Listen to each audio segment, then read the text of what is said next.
Yo, YouTube, what's up with your boy, Sports and Fitness Rants? I'm back, guys. Click that like button. Subscribe to my channel. What's up, guys? Welcome back. Welcome back, guys. Got a great video for you guys, as usual. Got more facts, more information for you guys. And I want to thank you guys, as usual, for all the love, the comments, the stories you guys share with me. Everything, guys. I really appreciate that, man. We're going to continue to put Michael Jordan's career in perspective. We're going to continue to celebrate this man. I've told you guys, I am the de facto Jordan defender on YouTube. I just kind of fell into this, guys, and we're going to continue to do this, man. We're going to continue to celebrate Michael Jordan, the greatest basketball player of all time, and we're going to stop the lies.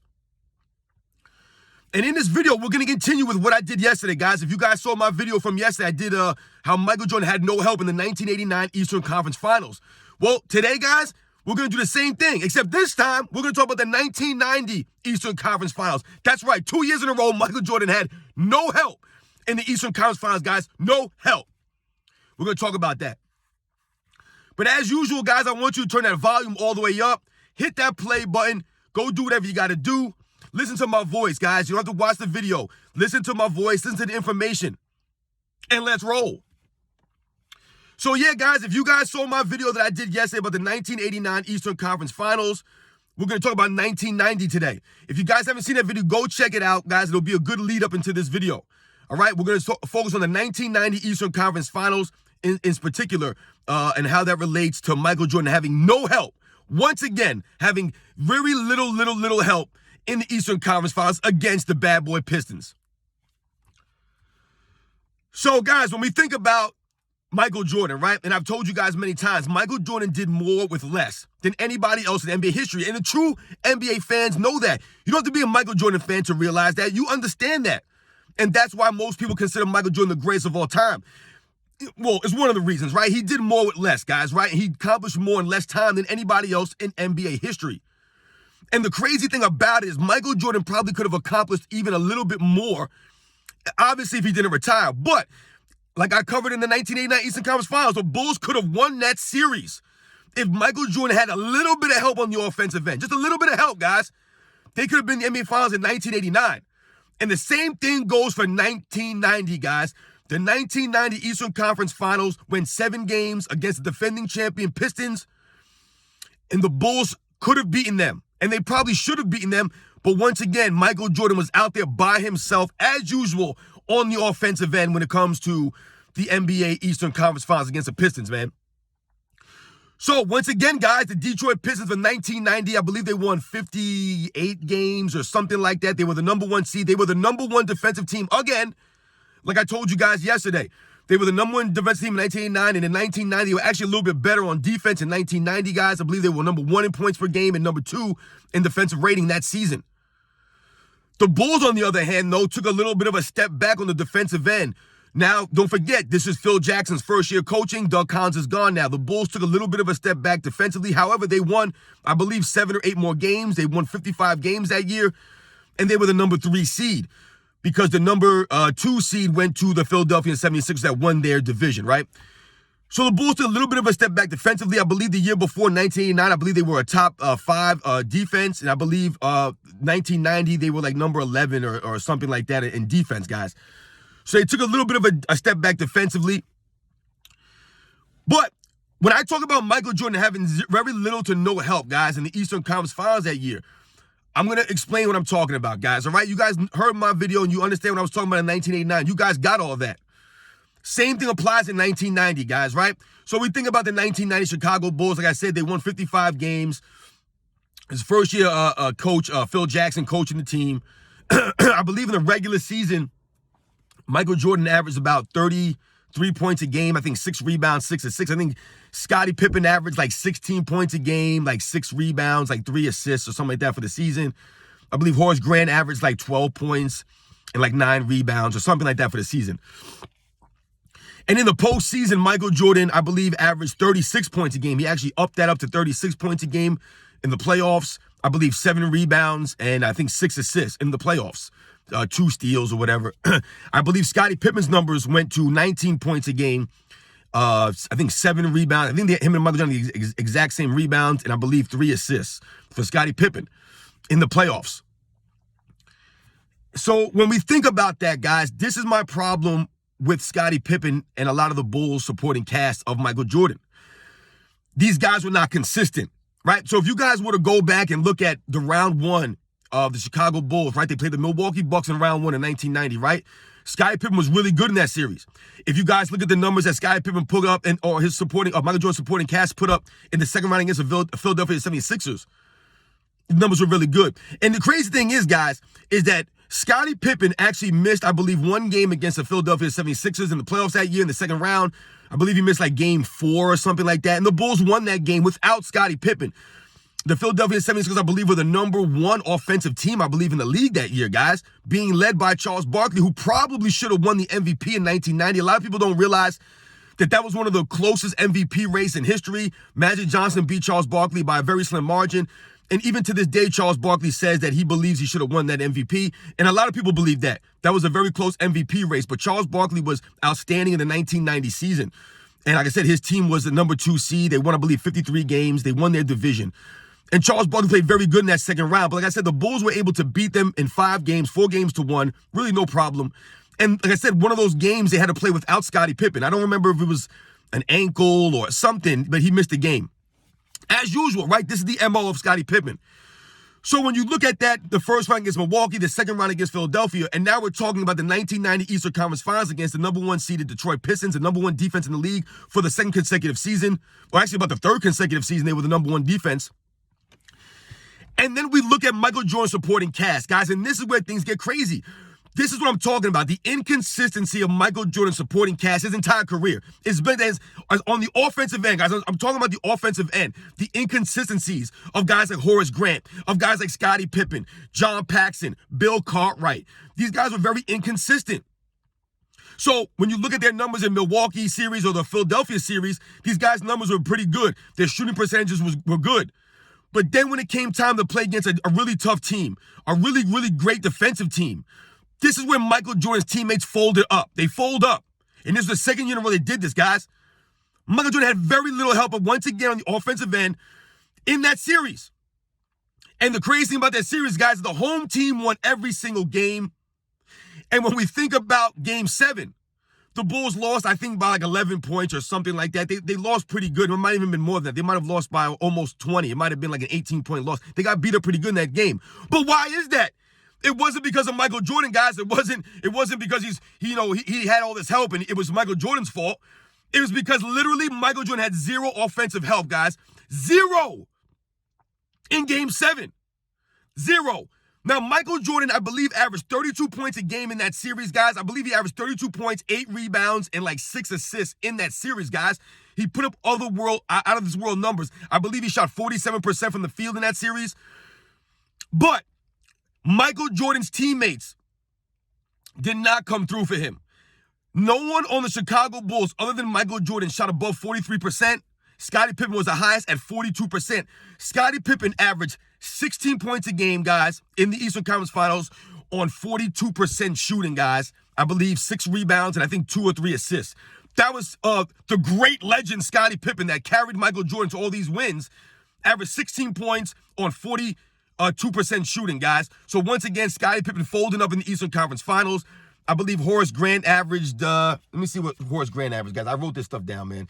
He averaged 11 points and 11 rebounds, a double-double, very nice. But it was on 40% shooting, guys. 40% shooting for a power forward, guys. That's terrible, guys. Terrible. Bill Cartwright averaged 7 points a game on 40% shooting, and John Paxson averaged 6 points a game on 37% shooting, guys. I told you to look at the numbers and make sure I got them correct, man. Then I told you, the numbers are not everything, but this is the problem. You see the shooting percentages for his teammates, right? They're going against the number 1 defense. They're going to have to score some points. They're going to have to play better, but they didn't. Michael Jordan, like I said, was the only Bulls player to shoot above 43%. Guys, 43%. He was the only guy. The entire Bulls team shot, I believe, like 31% as a team. I mean, it's just ridiculous, the shooting percentage that these guys were putting up in support of Michael Jordan. I said he was out there by himself offensively, guys. I'm not lying about this. When we say Michael Jordan had to carry the Bulls offensively, it's just the way it was. No one's exaggerating or making up these things. Look at the numbers these guys were putting up. It's ridiculous, guys. It's simply crazy. And it gets even worse when you think about Game 7. It gets even worse, guys. Now, if we focus on Game 7 alone, like I said, it went 7 games, guys, against the number 1 seeded, number 1 defensive Detroit Pistons. The Bulls were not a top 5 defense. They were not a top 5 offense. It was Phil Jackson's first year, and the Bulls still probably should have beaten them because they had the best player on the court, Michael Jordan, at all times. He just didn't have the supporting cast. These guys, once again, folded up against the pressure and the bullying tactics of the Detroit Pistons. Because in Game 7, we all know about Game 7 being the migraine game for Scottie Pippen, being one of the major reasons why Michael Jordan was out there by himself in Game 7. Scottie Pippen played 42 minutes, I believe, scored, 2 points? 1 of 10 shooting? I mean, these are the kind of things, these are the kind of games that Scottie Pippen would have. I've told you guys in 1989, right? Game 6, he wasn't there, right? He played 1 minute, guys, in Game 6. So now this is the very next season. Now we're in Game 7. The Bulls pushed him an extra game. They're in Game 7, and where's Scottie Pippen again, guys? This is 2 years in a row. Scottie Pippen, once again, is not there for Michael Jordan. Game 7, he scores 2 points. But it's not just Scottie Pippen, guys. I'm not going to put it just on Scottie Pippen. I want you guys to listen to these numbers that the Chicago Bulls' other teammates of Michael Jordan had in Game 7, guys. Listen to these numbers. I wrote this stuff down because it's crazy. They combined to shoot 10 of 49. This is just the starters. The starters, guys. They combined to shoot 10 of 49. 20%. 20%. All the other starters combined for 20% shooting, guys, in that Game 7. The entire team as a whole, other than Michael Jordan, 15 of 63. 23%. This is Michael Jordan's teammates, guys. 23%, 15 of 63 in the entire game. The entire game. The Bulls, I believe, scored 74 points. Michael Jordan had a stat line of 31 points, 8 rebounds, 9 assists. Shot 13 of 27 from the field, guys. I think it was like 48% or something like that. Michael Jordan showed up in Game 7, but once again, his teammates did not show up for him, especially on the offensive end. Like I told you, the Bulls ended up losing by like 18 points or whatever they lost by in Game 7. It wasn't close because his teammates did not show up once again in a deciding game here, facing elimination. He was out there by himself on an island. His teammates shot 20%. In that game, we had, what do we have in that game there, guys? I mean, it just, like I said, you're talking about Michael Jordan scoring 31 points in that game, 8 rebounds, 9 assists in that Game 7, and he held Joe Dumars to 9 points himself, respectively. Michael Jordan did on both ends in that game, but his teammates did not come through for him on the offensive end. No one could make a basket, guys. They just couldn't make a basket, guys. I mean, I think Horace Grant was, 3 for 12? Scottie Pippen was 1 of 10. I think Cartwright was like 2 of 9. Like, these guys were just shooting terribly, guys. But Michael Jordan somehow managed to shoot 48%, score 31 points, grab 8 boards, and dish out 9 assists to guys who couldn't even make baskets. I mean, guys, when we really think about this 1990, the 1989 Eastern Conference Finals, and the 1990 Eastern Conference Finals, you guys can clearly see that if Michael Jordan would have had a little bit of help, that the Bulls could have went to about 5 straight finals. They could have definitely went to the finals in 89, and in 1990, they probably should have beaten the Pistons, guys. They really should have. They weren't the better team. They just weren't. The Pistons were a better team, absolutely. But like I told you, Michael Jordan was the best player on the court almost every single game. He had a couple of rough games in there. I think Game 5 was a rough game for him. But like I said, he didn't have really any support. He was out there literally by himself on the offensive end. Now, the Bulls, like I said, they played decent on the defensive end. Scottie Pippen, Horace Grant, Craig Hodges, Bill Curry. These guys hustled on defense. They were solid defensive players. Scottie Pippen would make his first All-Star game, I believe, in 1990, averaging like 16 points, 6 rebounds, and I think 5 assists for the season on like 48% shooting. He had a decent season. But like I said, in the Eastern Conference Finals, these guys did not show. They folded up. And like I told you, if you look at the first round against Milwaukee and the second round against Philadelphia, and you look at the supporting cast, these guys were all world, right? These guys were great. They were excellent in those first 2 rounds, right? Against lesser competition. But as soon as they faced stiff competition, they all folded up against, except Michael Jordan. Michael Jordan, like I told you, was always the only consistent offensive player for the Chicago Bulls his entire career, guys. And this is just more evidence that points to that. None of these guys were consistent offensively. Horace Grant, Scottie Pippen, Bill Cartwright, John Paxson, Craig Hodges. None of these guys were consistent, man. They're shooting 39%, 38%. They're shooting 65% from the free throw line. They're shooting 42% from the field. I mean, it's just crazy, man. These guys couldn't buy a basket. And in Game 7, it was just a complete, just an utter meltdown from everybody except for Michael Jordan, guys. I appreciate you guys watching my videos. I appreciate you guys showing me all this love. Once again, guys, it's out of control. Michael Jordan had no help in 1989 Eastern Conference Finals and 1990 Eastern Conference Finals. He was carrying these guys to the Eastern Conference Finals. But yet people will still try to make it seem as if Michael Jordan had all this help or he was playing with all this talent and that for some reason he just wasn't getting it done, right? He just wasn't getting it done. It's the complete opposite. Michael Jordan had no help. Zero help on the offensive end. He never had consistent offensive help. He had to carry the Bulls game in and game out, which is why I tell you guys so many times that Scottie Pippen had to defend the other team's best perimeter player a lot of those years in the 90s because Michael Jordan had to carry these guys. I hate to use that word, guys. I always say that. But that's literally what Michael Jordan had to do. He had to carry them offensively every single season. He had to average 32, 35, 36 points a game. He had to grab 6, 7 rebounds, 6, 7 assists. He had to shoot above 46, 47, 48% for the Bulls to be competitive. For them to compete against the Pistons. People act like the Pistons were just some average team and Michael Jordan had a better team, but he was just losing to them because they were beating him up and he couldn't go against them. Michael Jordan was going against one of the greatest defensive teams in the history of the NBA.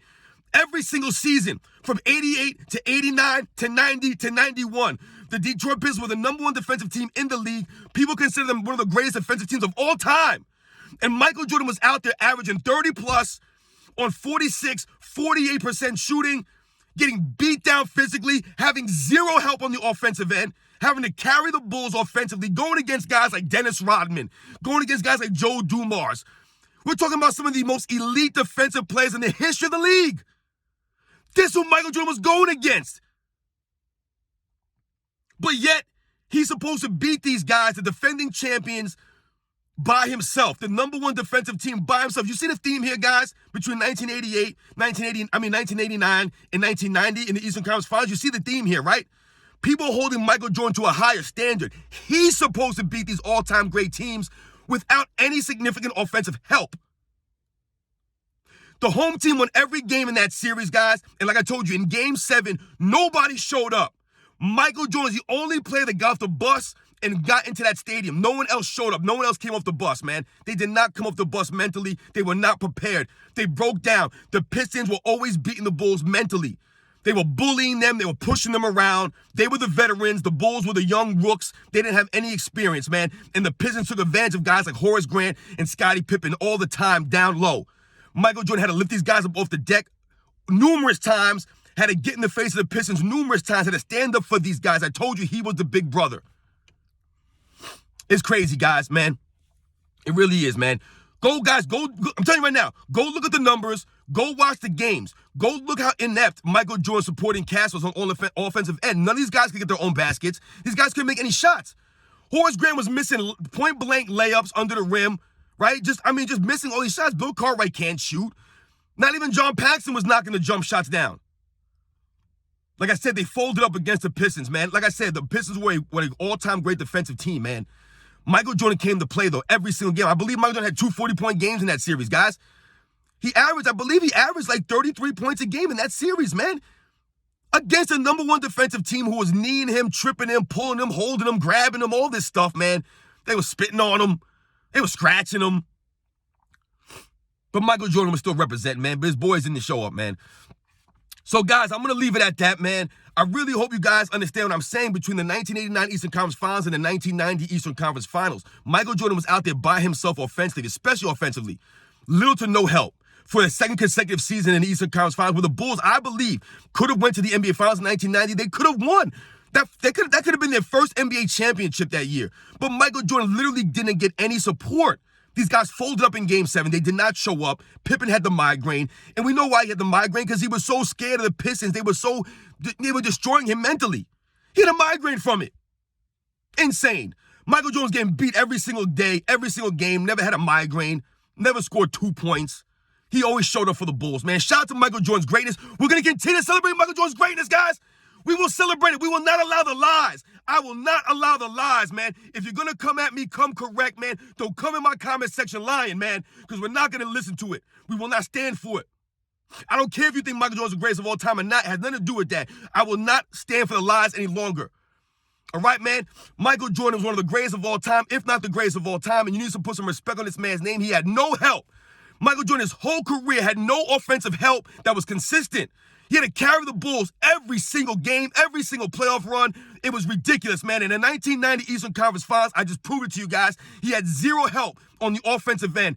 And somehow, some way, people still try to blame it on Michael Jordan for not winning in 88 and 89 and 90. All this nonsense, guys. You know the deal. We all know the deal, man. Michael Jordan fans, stand up, man. I appreciate all you guys, man. And I'll catch you guys on the next one.